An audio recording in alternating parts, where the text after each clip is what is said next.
যমজ বেবিদের জন্য একসাথে আজকে 2টা যমজ কেকের ডেকোরেশন ভিডিও শেয়ার করব এই ভিডিওতে। তো চলেন ভিডিওটা শুরু করা যাক। তবে তার আগে একটু বলে দিচ্ছি, আমরা শুধুমাত্র গাজীপুর জেলার ভিতরে কেকের অর্ডার নিয়ে থাকি। এমনকি গাজীপুর জেলা হওয়া সত্ত্বেও যদি আমাদের লোকেশন হতে আপনাদের লোকেশনটা খুব বেশি দূর হয়ে যায়, সেক্ষেত্রে কিন্তু আর অর্ডারটা রাখা হয় না। তাই ইনবক্সের শুরুতে অবশ্যই আপনাদের ডিটেলস লোকেশনটা জানাবেন। তো চলেন এখন বলি, এই কেকটা অর্ডার করেছিল আমার একজন নিউ কাস্টমার। তো আপুটা হচ্ছে যেদিন আমাকে কেকটা অর্ডার করে সেদিন আমাকে বলেনি আসলে যে এটা হচ্ছে যমজ বেবিদের জন্য নেওয়া। আপুটা মূলত আসলে 2টা কেক একই রকম, আর আমাদের হচ্ছে প্রিমিয়াম যে ওভারলোডেড কেকটা আছে সেটা নিতে চাচ্ছিল।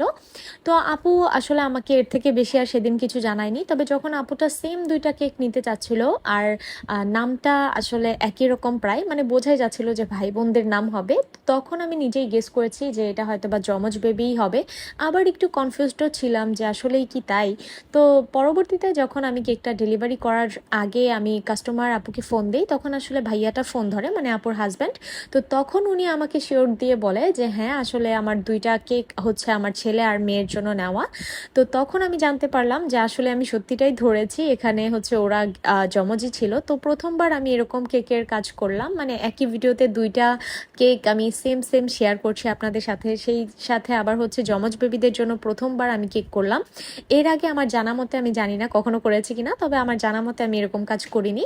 তো যাই হোক, এখানে আমার হচ্ছে যা কেকটা দেখে বলছিল যে এরকম কেক না নিয়ে যদি ওনারা থিম কেক নিত তাহলে নাকি বেশি সুন্দর লাগতো। তবে আসলে কাস্টমারের ওপিনিয়ন যেটা সেটাই তো আমাদের মেনে নিয়ে কাজটা করতে হবে, আর এটাই খুব স্বাভাবিক।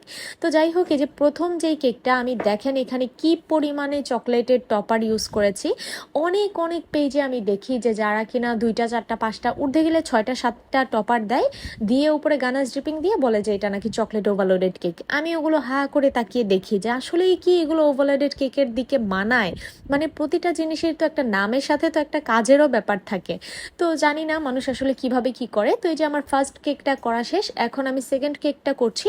আর এই কেকটাকে আমি আগেই অফ ক্যামেরাতে একদম গানাশ ড্রিপিং দিয়ে নিয়েছিলাম। এখন জাস্ট আমি টপারগুলো বসাচ্ছি এখানে।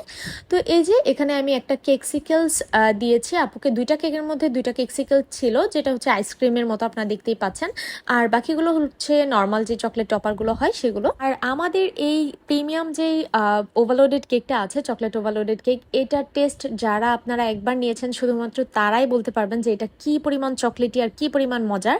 এই কেকটার ওপরে যেরকম চকলেট থাকে, ভেতরেও ঠিক সেম পরিমাপে চকলেট গানাশ প্লাস হচ্ছে প্রতিটা লেয়ারে চকো চিপস দেওয়া হয়। আমি বলবো যারা কিনা অনেক বেশি চকলেট লাভার আছেন তারা একবার হলেও আমাদের এই প্রিমিয়াম কেকটা অর্ডার করে দেখতে পারেন। আমি শিওর আপনাদের কাছে এটা ভালো লাগবে। তো যাই হোক, এখানে যে এই কেকটার ডেকোরেশন আমার প্রায় কমপ্লিট। আমি প্রতিটা কেকের ওপরে একদম ফাঁকা রাখিনি, সবটুকু জায়গা ভরে হলেও আমি এখানে চকলেট চিপস ব্যবহার করেছি।